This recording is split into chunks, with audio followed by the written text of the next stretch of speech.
practice that hit you in a game, like the Sooner Schooner tipping over? I can laugh because nobody got hurt, right? Nobody got hurt.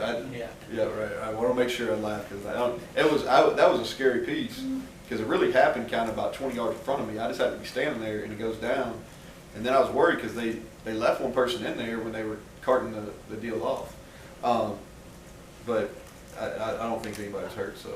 But in all seriousness, when something like that happens, like what do you have to do when there's a delay? And then did you get any reassurance the field was going to be fine?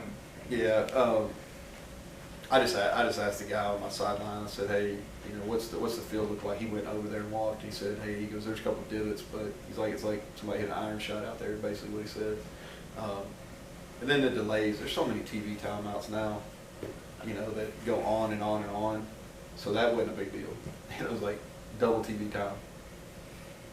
After seeing Oklahoma's offensive line, what do you think about Dante against that level? I think that he's a work in progress. I think that here's what I think on Dante. If we were sitting here talking about Dante Steele as a redshirt freshman, it'd be a whole different conversation than it is as a true sophomore. Does that make sense? And so when I'm thinking about Dante a lot, like I give him the benefit of the doubt, and I'm thinking like this is really because he played more as the year went on last year, but he wasn't necessarily a guy until late. And so he's had to be a guy this year for the first time. So in my mind, I almost think of him as a redshirt freshman, even though I know he's not. And so there's still some highs and lows. I thought he played better.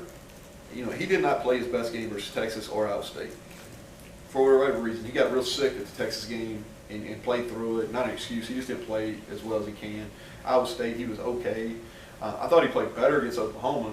Not as much production, but some of that had to do with what they were doing, and some of it had to do schematically what we were doing, okay? Some of the things they do in the run game neutralized him. But I think he's improving. Everybody wants to snap your finger and he's going to be an NFL player. I think he's going to be an NFL player, but I think the development piece is still there.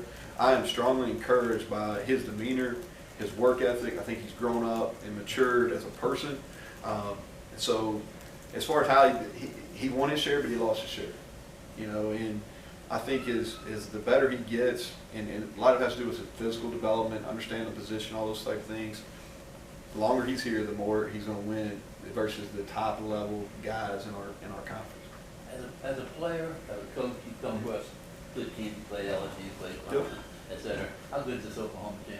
Well, I said this after the game, and I think the easy thing to do is after you get beat pretty good is you give a lot of credit to the team.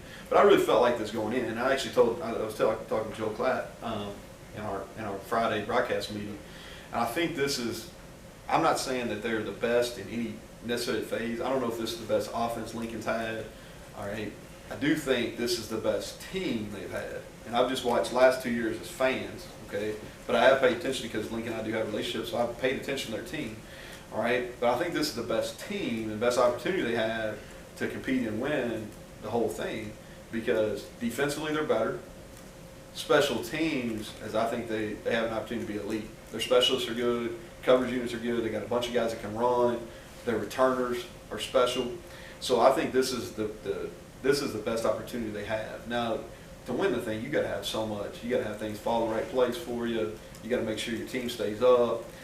But I do think they have an opportunity. I do think that right now that they're playing extremely well, and I think, and I don't want to speak for him, but I think they have areas they can improve on as well. The punts, there was a confusion on one. I think maybe they almost got it right before the block, and then I don't know, look like they did some new stuff, and I think it was Josh up front after he went out. Anything in particular happened there? Yeah, so I'll talk you through it.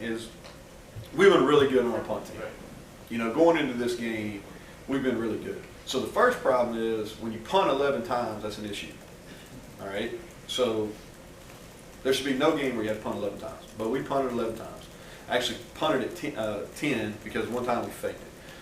All right, so when you go in there, they're going to get a beat on what you're doing when you punt that many times. All right?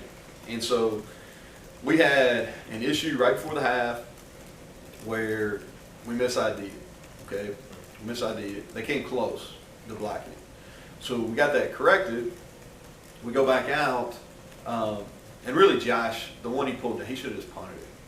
you know, for whatever reason, he pulled it down. I can't explain it. He got it off, so it wasn't a tragedy or anything, but he got it off. And then the block, what happened is part of it's my fault and part of it's communication. All right, from a schematic standpoint, we were doing one thing different. If I had, in hindsight, if I had to do it over again, I wouldn't have done it. So that's on me. And then we just didn't do a very good job communicating. I think part of it was because Josh wasn't there. We had some new bodies in there. Okay, but I don't want to lose track because we had, you know, one block and one that looked kind of funny because he's running around. That I think we've done a really good job through 6.5 games on our punt team, and so we're going to make some adjustments, a couple personnel changes, but I feel good about that unit. Okay, thanks, Coach. Okay, thank y'all.